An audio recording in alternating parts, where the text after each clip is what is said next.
Hello दोस्तों, आप सभी का the logical Indian YouTube channel पर बहुत बहुत स्वागत है। मैं हूं एडवोकेट पंकज कुमार त्रिपाठी, लखनऊ से। दोस्तों, आजकल 3 शब्दों का बहुत प्रयोग हो रहा है: मनुवाद, मुखपुत्र और जातंकवादी। मनुवादी कौन है? आप जरा देखिए कि जब ये लोग मनुवादी शब्द का प्रयोग करते हैं, जो लोग भी कर रहे हैं, तो समाज में एक जात विशेष को इंगित करने के लिए मनुवादी शब्द का प्रयोग कर दे रहे हैं। जैसे कोई कह रहा है नीला कबूतर, तो जाहिर सी बात है वे अंबेडकरवादियों को कह रहे हैं।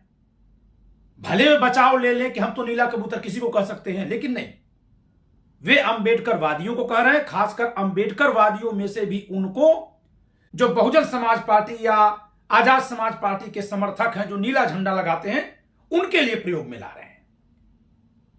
क्योंकि अंबेडकरवादी तो कांग्रेस में भी हो सकते हैं, भाजपा में भी हो सकते हैं, सपा में भी हो सकते हैं। तो जब कभी इस तरह के प्रतीकात्मक शब्दों का प्रयोग किया जाता है, तो प्रयोग करने वाले बहुत चतुरता से उसे एक भाव विशेष में प्रयोग में लाते हैं। लेकिन यदि उनसे सीधा सवाल कर दिया जाए कि आप इस शब्द को किन पर कह रहे हैं, तो वो बताते नहीं है।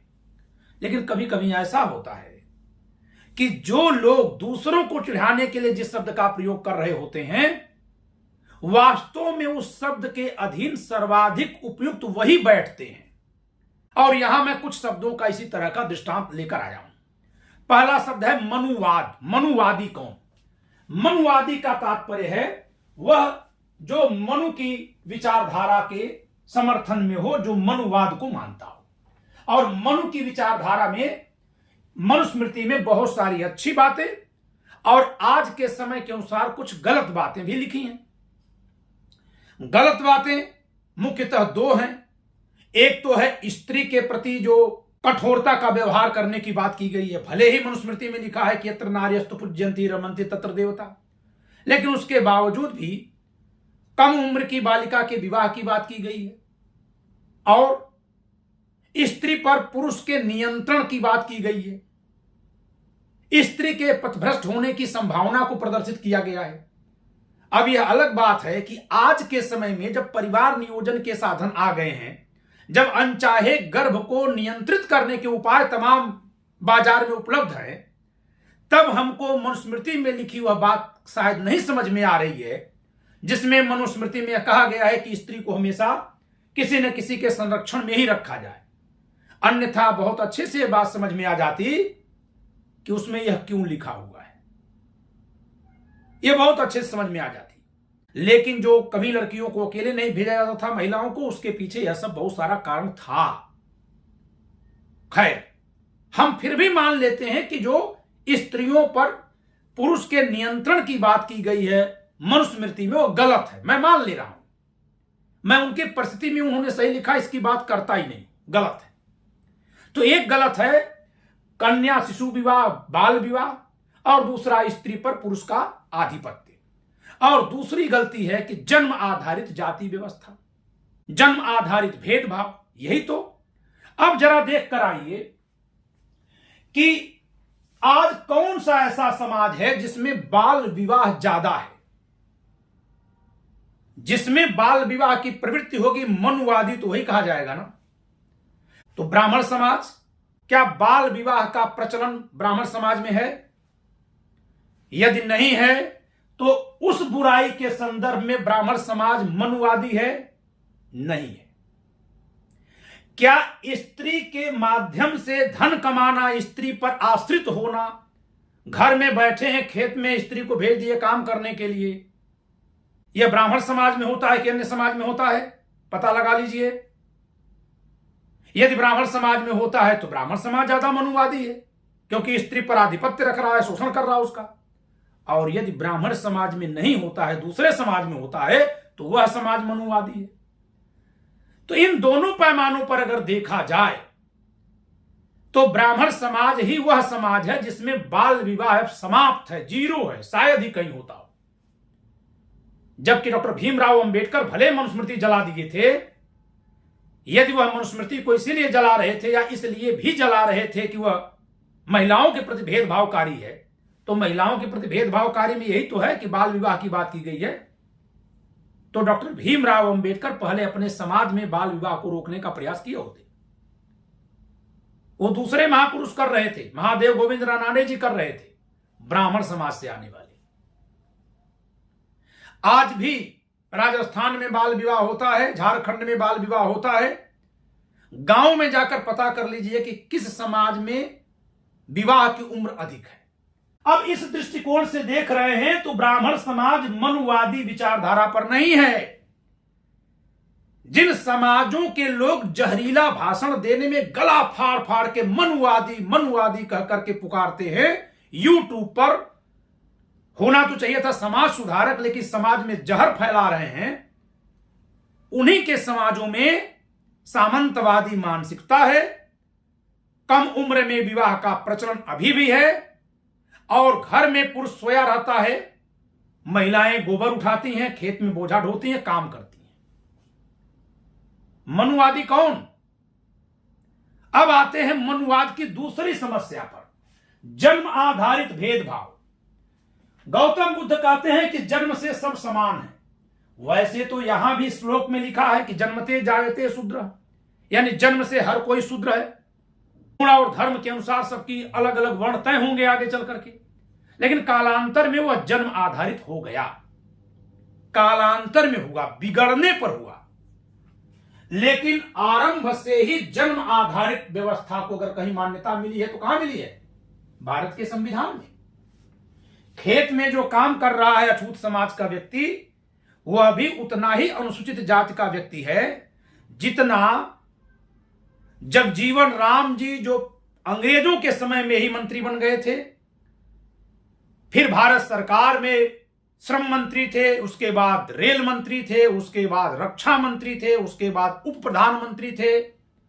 उनकी बेटी मीरा कुमार जी लोकसभा की अध्यक्ष रही हैं, लेकिन उनकी संततियां भी उतनी ही आरक्षण की हकदार हैं, उतनी ही वो अनुसूचित जाति में हैं जितनी गांव में कहीं कोई मजदूरी करने वाला अछूत।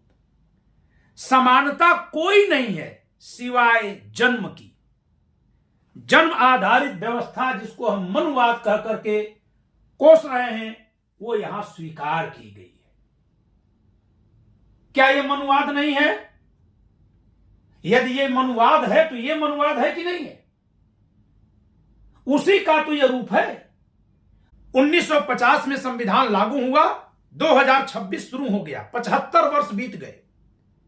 75 वर्षों में पूरे भारत में क्या एक भी ऐसा व्यक्ति हुआ जो 75 वर्षों के इस प्रयास से, डॉक्टर अंबेडकर का प्रयास, महात्मा गांधी का प्रयास, जगजीवन राम का प्रयास, कांसीराम का प्रयास, मायावती का प्रयास, रामदास अठावले का प्रयास, नरेंद्र मोदी का प्रयास, राहुल गांधी का प्रयास, मुलायम सिंह का प्रयास, लालू प्रसाद यादव का प्रयास, रामविलास पासवान का प्रयास, इन प्रयासों से एक भी फल नहीं निकला जिसके आधार पर यह कहा जाए कि यह व्यक्ति जो है अब यह अनुसूचित जाति का नहीं रह गया, ये उस क्राइटेरिया से ऊपर आ गया है।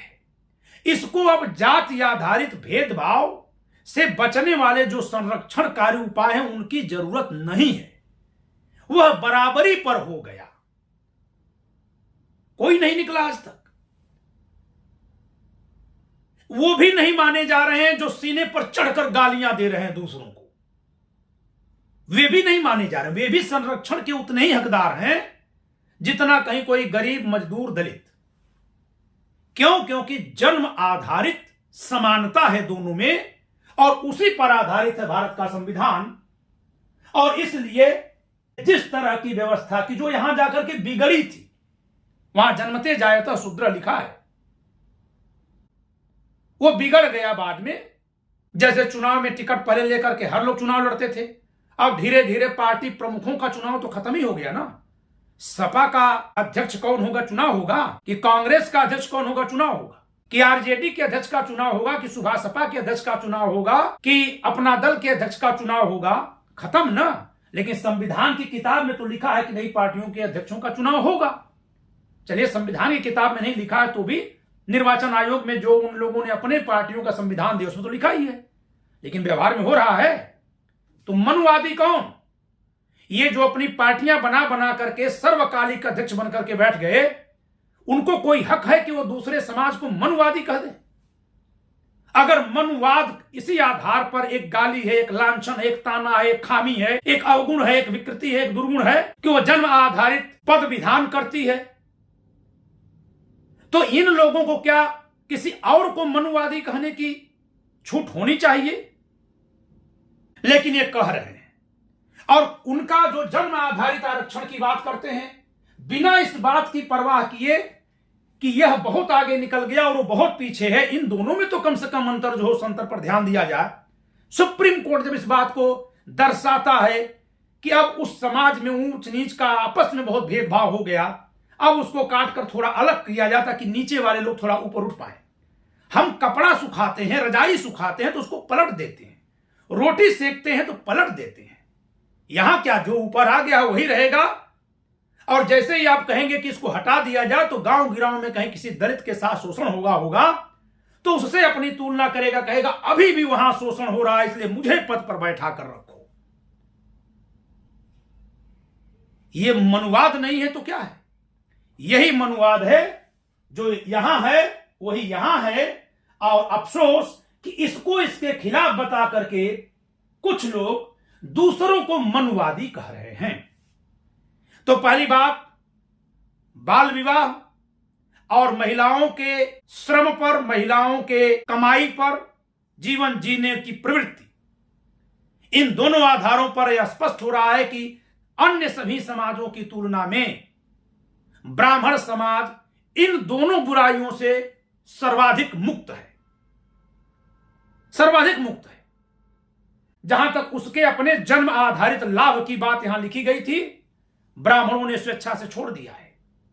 आज ब्राह्मणों का 0.5% भी नहीं होगा जो पूजा पाठ और कर्म कांड करके जीवन जी रहा हो। लेकिन यहां जिनको जन्म आधारित लाभ दिया गया है, चाहे वह लाभ ले रहा है कई पीढ़ियों से या कभी भी नहीं पाया, दोनों में से कोई भी अपने पक्ष में किए गए उस व्यवस्था को छोड़ने को तैयार नहीं है।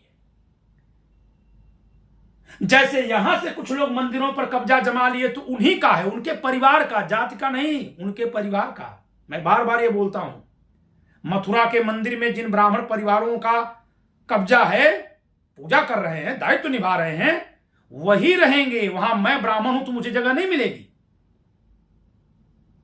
उसी तरह से सुरक्षित सीटें जहां पर हैं, वहां जिन जातियों की संख्या बहुतायत में है, बड़ी संख्या की जो अनुसूचित जाति की जातियां हैं, उन्हीं जातियों के लोग विधायक का टिकट पाते हैं और उन्हीं में से कोई एक चुना जाता है।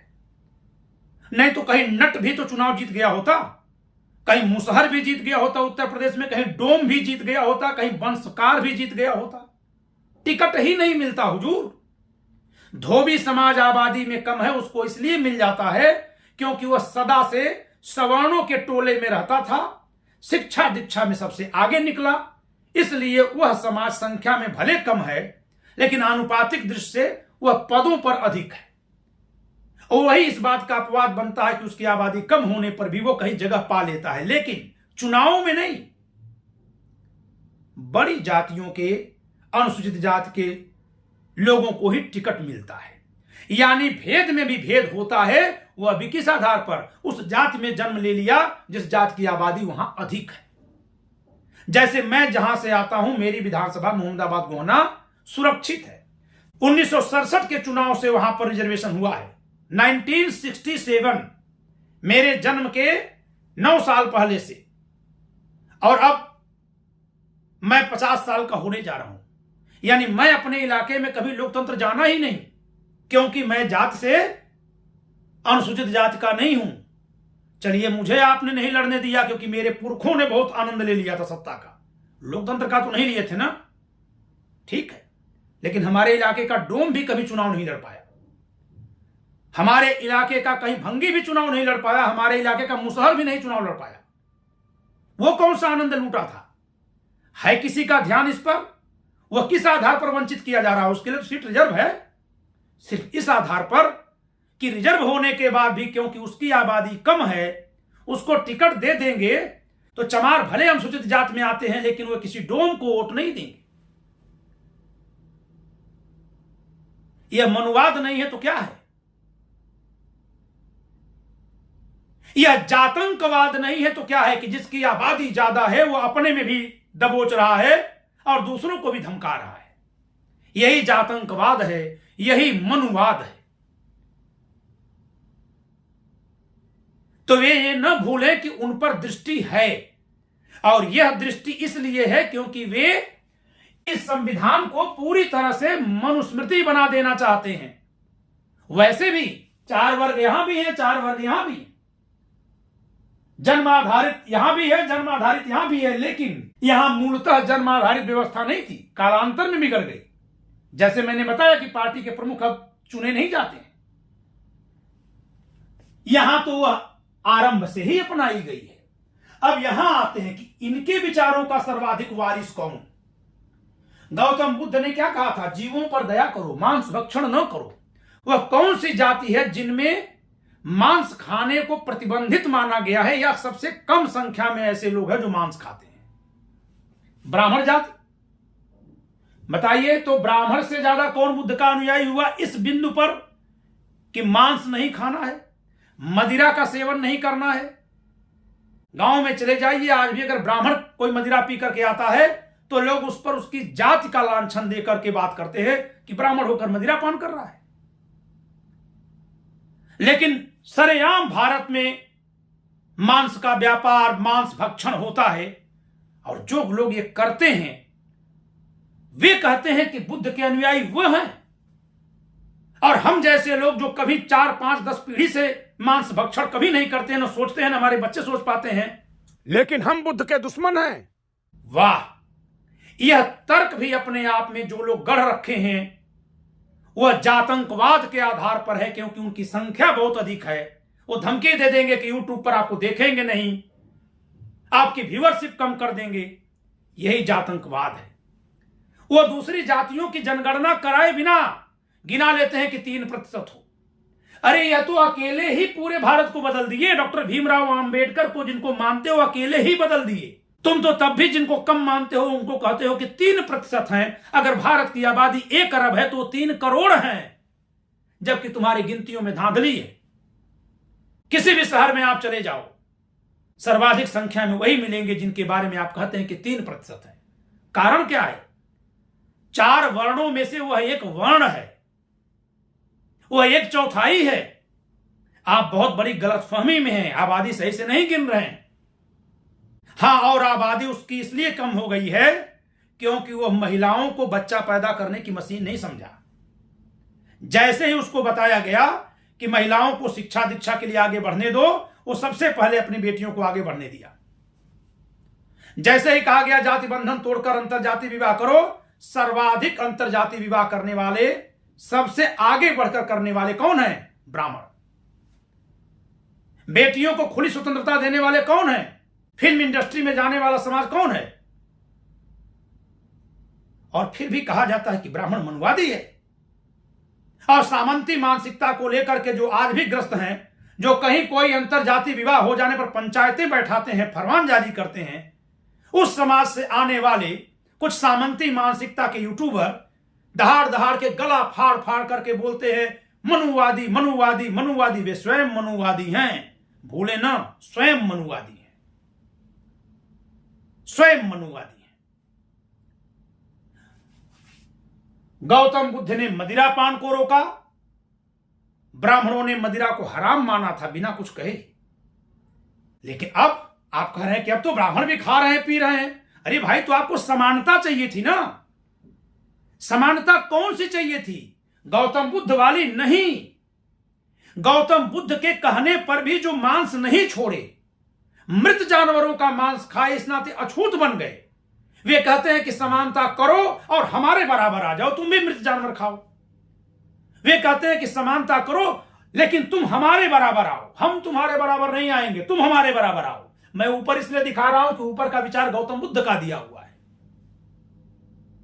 हम कहते हैं तुम बुद्धत्व की तरफ आओ, तुम भी मदिरा छोड़ दो, तुम भी मांस छोड़ दो। वो कहते नहीं, हम तो चिकन खा के ही बात करते हैं। और देखते देखते पूरा समाज नशे में डूब रहा है। पूरे भारत में नशे का कारोबार बढ़ रहा है। पूरे भारत में अगर सर्वाधिक भीड़ किसी दुकान पर होती है तो दारू की दुकान है। 3% ही तो ब्राह्मणों की आबादी है ना। फिर उन दुकानों पर जो भीड़ लगती है वो कौन लोग हैं? पता लगा लीजिए कि वे कितने बुद्धवादी हैं। हां, मनुस्मृति में भी मदिरापान को मना किया गया है, मांसाहार को भी मना किया गया है। आपत्ति काल में ही केवल मांसाहार करने की बात की गई है। वैसे ही यहां भी गौतम बुद्ध ने भी कहा था कि जब भोजन का कोई और रूप न उपलब्ध हो तो आप भोजन के लिए किसी जीव की हत्या कर सकते हैं, अन्यथा नहीं। जरा ये लोग जो दारू खानों पर खड़ी भीड़ है उनसे बुला देते कि बुद्ध का देश है, यहां क्यों दारू पी रहे हो। तो इस तरह से आप देखिए कि मनवाद किसमें है। और भूलिए मत कि ब्राह्मणों ने ही गौतम बुद्ध की उस शिक्षा का अनुकरण किया कि मांसाहार नहीं करना है। तो जो ब्राह्मण वैदिक काल में गायों तक की बलि चढ़ाते थे, बड़े बड़े धार्मिक आयोजन में मांसाहार होता था, उन ब्राह्मणों ने फौरन मांसाहार का त्याग कर दिया गौतम बुद्ध की एक कहने पर। जो कोई किसी अन्य के कहने पर अपना भोजन छोड़ दे, उससे बड़ा त्यागी कौन। फिर पूछते हैं कि ब्राह्मण का छोटा बच्चा रहेगा तब भी उसको सम्मान मिलता है, इनका बड़ा बच्चा है तब भी सम्मान नहीं मिलता है। सम्मान ब्राह्मण के नाते नहीं मिलता है, सम्मान बुद्ध के उन विचारों पर उसकी पीढ़ियां चली हैं इस नाते मिलता है। और सम्मान इस बुद्ध को इसी नाते मिला था क्योंकि इन्होंने जीवों पर दया की बात की थी। तुम बुद्ध की मूर्तियां खोजो, हम बुद्ध के विचार पर चले हैं। तो इस तरह से दोस्तों मैंने आपको मनुवाद का भी अर्थ बताया, जातंकवादी का भी बताया। अब आते हैं मुखपुत्र। मुखपुत्र, दरअसल मुखपुत्र का मतलब कुछ प्रोफेसर हैं, वो साहित्य नहीं पढ़े हैं, जबकि हैं तो साहित्य के ही प्रोफेसर, लेकिन साहित्य पढ़े नहीं है सही से, समाज को बरगलाते हैं। कोई कह दिया कि भैया ये तो परिवार के दीपक हैं, तो कह रहा दीपक हम हैं, हमारे का कपार पे आग जलाओगे। अरे भाई, मुखपुत्र का मतलब क्या है? जो मुंह से कर्म करके भोजन ले रहे हैं वो मुखपुत्र हैं। हमारा जन्म हमारे मां बाप ने दिया, लेकिन उसके बाद हम जो जी रहे हैं, जीवन यापन कर रहे हैं, आगे बढ़ते जा रहे हैं, जीवन चला रहे हैं, वो भोजन से चला रहे हैं। एक बार उन्होंने पैदा किया, फिर भोजन से चल रहा है, और ये भोजन जो दे रहा है उसके भी हम पुत्र हैं। तो भोजन कौन दे रहा है? कर्म का स्रोत क्या है, कर्म की प्रकृति क्या है, इस आधार पर यह नाम दिया गया था।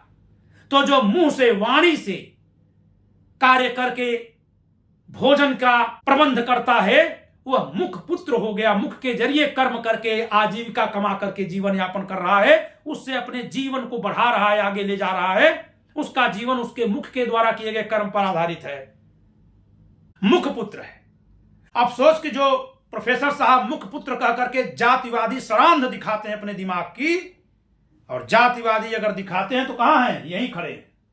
भूले ना, ये अलग बात है कि जो ये है उसी तरह से इसको बिठाल दिया गया है। तो क्या वे नहीं जानते कि वे स्वयं मुखपुत्र हैं? वे स्वयं मुखपुत्र हैं। यूट्यूबर जितने हैं सब मुखपुत्र हैं, लेकिन इनको क्योंकि पाद पुत्रों को भड़काना है, इसलिए स्वयं को भी ये पाद पुत्र बनाने की कोशिश में लगे हुए हैं, क्योंकि जातंकवाद फैलाना है ना। तो जातंकवाद के लिए किस पर बात करेंगे? संख्या पर। अब मैं अगली बात कह करके आज की वीडियो बंद करूंगा कि राम मंदिर और बाबरी मस्जिद के मुद्दे को लेकर के विश्व हिंदू परिषद ने 1986 में एक नारा दिया था, हम हिंदू हैं 60 करोड़, ताला देंगे तोड़ मरोड़। वो अपनी जनसंख्या के आधार पर जोश भरे तो वे सांप्रदायिक। तो जो कहते हैं कि हमारी जनसंख्या अधिक है, तुम 3% हो, हम ये कर देंगे, वे सांप्रदायिक नहीं है, वे भी सांप्रदायिक हैं। दो तरह की कम्युनल पॉलिटिक्स इस देश में हो रही है। लेकिन संजय सिंह जैसे सांसद, मनोज झा जैसे सांसद, जिनसे अपेक्षा की जाती है कि कम से कम ये लोग जात के नाते नहीं, इनकी तार्किकता के नाते, महुआ मोइत्रा जैसी सांसद, जिनसे अपेक्षा की जाती है कि अपने तार्किकता के निगाह से जरा खोजें, छानें, देखें, और फिर साहस करें कहने का कि जो धर्म के नाम पर राजनीति कर रहा है वो भी सांप्रदायिक, जो जात के नाम पर राजनीति कर रहा है वो भी सांप्रदायिक। लेकिन इन लोगों में साहस नहीं है, नहीं है, नहीं है। क्यों नहीं है? क्योंकि इनको भी अपने हिसाब की सांप्रदायिक राजनीति ही करनी है। धर्म की सांप्रदायिकता की राजनीति तो एक पार्टी कर ली, ओवैसी को लाए तो दो पार्टी कर ली। मुलायम सिंह यादव भी मुस्लिम तुष्टीकरण की राजनीति तो छोड़िए, एक्टिव मुस्लिमकरण की राजनीति किए थे। लालू प्रसाद यादव जी किए थे, ममता बनर्जी जी करती हैं, तो ये लोग तो कर लिए। अब जो ये अपने को न्यूट्रल दिखाते हैं, जैसे कांग्रेस, आम आदमी पार्टी, ये जातियों में नफरत भरते हैं, जातियों में,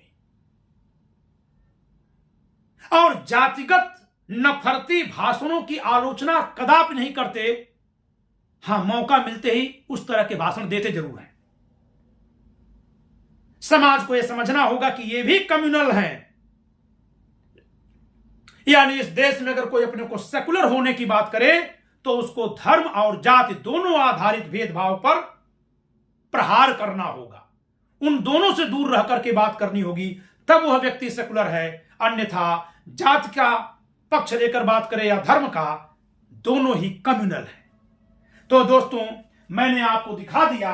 कल से आप बताइएगा कि जो गला फाड़ फाड़ कर चिल्लाते हैं यूट्यूबर, नफरत के एकदम पुतले बनकर के घूम रहे हैं, जबकि उनकी इतनी भी बिसात नहीं है, सामाजिक स्वीकृति नहीं है कि उनकी अपनी ही जाति उनके साथ खड़ी हो जाए। भाजपा में, सपा में खुद अपनी दो दो पार्टियां, कांग्रेस में भी और अब बसपा में भी होंगे, और फिर इसके बाद भी कहीं अलग हैं, और इतनी जगह पर खुद बैठे हैं, फिर कहते हैं 3% वाला कहां है। अरे जिसको 3% का कर कोस कर रहे हो, उसके साथ, अकेले उसके साथ कितना प्रतिशत समाज में होगा, वो इस नाते नहीं कि लोगों को डरा कर रखा, वो इस नाते कि वो बुद्ध के विचारों पर चला है। लेकिन फिर भी वो जातिवादी नफरत करके सब में आग भर रहे हैं। न जाने इससे क्या हासिल कर लेंगे, सत्ता पाएंगे तो क्या करेंगे, कोई योजना नहीं है देश के लिए। तो ध्यान दीजिएगा कि इस तरह की गर्दन की नसें तान करके जो मनुवादी कहकर बुला रहे हैं, वास्तव में वे स्वयं मनुवादी हैं। जो अपनी जातियों की अधिक संख्या के कारण आतंक फैला रहे हैं, वे ही जातंकवादी हैं। और जो कोई बोल करके जीविकोपार्जन कर रहे हैं, वे सब मुखपुत्र हैं, चाहे अपनी उसी जीविका के साधन को भले गाली देते फिर रहे हैं। हां, अगर उनको पैर पुत्र कहलाने में भलाई दिखाई दे रही है तो कह ले अपने आप को। क्यों? क्योंकि यदि वह कर्म के आधार पर नाम दे रहे हैं, ले रहे हैं, तो फिर उनका भी नाम तय होगा। लेकिन कर्म आधारित इन नामों का यदि वो जन्म आधारित प्रयोग कर रहे हैं, तो वे स्वयं उसी सिद्धांत से अपने जन्म का साधन स्रोत खोज कर बता दें कि वे पेट पुत्र हैं, उदर पुत्र हैं, कि पाद पुत्र हैं, कि बाहु पुत्र हैं। मनुवादी कौन, पता लगा लीजिएगा दोस्तों। इनमें से कोई भी संविधानवादी नहीं है। एक बात मैं और कह दूं, मेरे हाथ में मनुस्मृति की पुस्तक है और इत्तेफाक से इसका एक पेज खुला है, श्लोक नंबर 103 अध्याय 9 का। इसमें लिखा हुआ है कि माता पिता के देहांत के बाद ही भाइयों को आपस में संपत्ति का बंटवारा करना चाहिए, किंतु यदि माता पिता जीवित हों तो पुत्रों को उनके जीवन काल में संपत्ति का बंटवारा नहीं करना चाहिए। यह भी मनुस्मृति में लिखा है। तो क्या इस किताब की यह पंक्ति आपको स्वीकार्य नहीं है? संविधान कहता है कि नहीं, माता पिता जीवित है तब भी आप संपत्ति बांट सकते हैं। हिंदू उत्तराधिकार अधिनियम इजाजत दे रहा है कि नहीं, विभाजन आप कर सकते हो, माता पिता के जीवन काल में भी कर सकते हो। जबकि मनुस्मृति रोक रही है कि माता पिता के जीवन काल में भाई यानी पुत्रगण आपस में संपत्ति का बंटवारा न करें। आप किसे उचित मानेंगे? यहां पर जरूरी नहीं है कि यहां जो लिख दिया गया सब अच्छा ही हो, जरूरी नहीं है कि यहां जो लिखा गया सब खराब ही हो, जरूरी नहीं है कि जो गौतम बुद्ध के नारे लगा रहा है वो गौतम बुद्ध की बात भी मानता हो। किनके खेतों में ज्यादा छेड़खानी और बलात्कार होता है इसका आंकड़ा जारी करने की जरूरत नहीं है। हां, एक अच्छी खबर आज मुझे मिली है, मैं इस पर खुश हूं। मैं निजी तौर पर, जो मेरा स्वभाव है, कि अखिलेश यादव की पार्टी की तरफ से पीडीए का जो कैलेंडर जारी हुआ है उसमें बिना किसी भेदभाव के सभी समाज के महापुरुषों की तस्वीर, सभी धर्मों का चित्र लगाया गया है। मैं सर्वजन की नीति का समर्थक होने के नाते अखिलेश यादव की पार्टी के द्वारा किए गए इस कार्य के लिए, इस प्रयास के लिए उनको साधुवाद देता हूं और इसकी प्रशंसा करता हूं। मेरे इस कहने का कदापि अर्थ मत मानिए कि मैं किसी पार्टी के लिए प्रचार कर रहा हूं। जिसकी जो नीति अच्छी लगेगी मैं उसकी तारीफ करूंगा और यह नीति अच्छी लगी है। हां, एक बात और अखिलेश जी से कहना चाहूंगा कि अखिलेश जी अगर यह सोच रहे हैं कि मथुरा के मंदिर में बैठे ब्राह्मण ही ब्राह्मणों के प्रतिनिधि हैं या किन्हीं मंदिरों में या सभी मंदिरों में बैठे ब्राह्मण ही ब्राह्मण हैं, तो यह गलत है। ब्राह्मण यहां मंदिरों से ज्यादा खेतों में हैं, सड़कों पर हैं, गार्ड की नौकरी कर रहे हैं, सेना में हैं, फुटपाथ पर ठेला लगा रहे हैं, सरकारी नौकरियों में हैं और राजनीति में भी हैं। आप ब्राह्मणों को केवल मंदिरों तक सीमित करके अपने साथ दिखाने की कोशिश न करें। वह ठीक है, आपके धर्म में आस्था है, बहुत अच्छी बात है, होनी भी चाहिए। धर्म में कुछ गलत दिखे आप सुधारने का प्रयास करिए, धर्म छोड़कर भागिए मत, सुधारने का प्रयास करिए। जो लोग धर्म छोड़कर भाग गए यह कहकर के कि गलत है, मैं मानता हूं कि वे अक्षम थे खराबी को सुधारने में, क्योंकि पीडीए के उस कैलेंडर में मुझे भारत के सभी लोगों की तस्वीर दिखाई दी है। अन्यथा उनकी नीतियों का मैं आलोचना करूंगा, लेकिन उनका यह कार्य मुझे अच्छा लगा है, इसलिए मैं इस पर दो शब्द बोलना अपना कर्तव्य समझा हूं। दोस्तों, इस वीडियो में इतना ही। वीडियो लाइक करिएगा, शेयर करिएगा, चैनल सब्सक्राइब न किए हो तो सब्सक्राइब जरूर कर लीजिए और आप इस वीडियो पर अपना विचार कमेंट के जरिए जरूर शेयर करिए। जय संविधान।